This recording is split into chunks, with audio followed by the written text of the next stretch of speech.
Je ne pouvais pas vous faire des mini-capsules sans vous parler de l'écriture, évidemment. L'écriture et son pouvoir magique, l'écriture, c'est comme une fée, l'écriture, c'est mon domaine de prédilection. Ça peut être à la fois un plaisir solitaire et ou collectif. Alors, je vais vous prendre l'exemple des ateliers que j'anime et notamment ceux que j'ai eu le plaisir d'animer là, il y a très peu de temps, avant-hier, enfin il y a quelques jours. Pour la MGEN, j'ai été approchée dans le cadre de la santé mentale.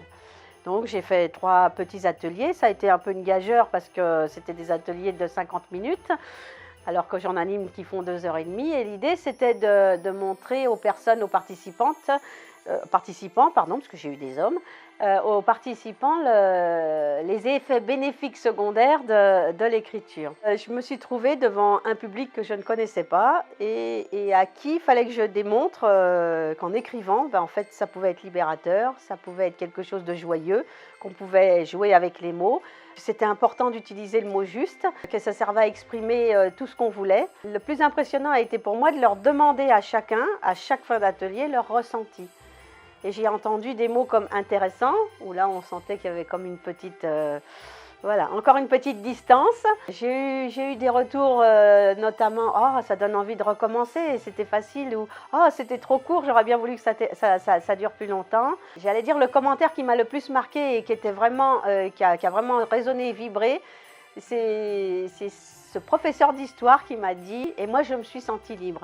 C'est exactement ce que je voulais, c'est qu'en fait, quand on fait un atelier et que je donne des propositions d'écriture, c'est que je rajoute bien en même temps que la proposition, elle peut être vraiment détournée. Elle ne sert qu'à déclencher l'action d'écrire.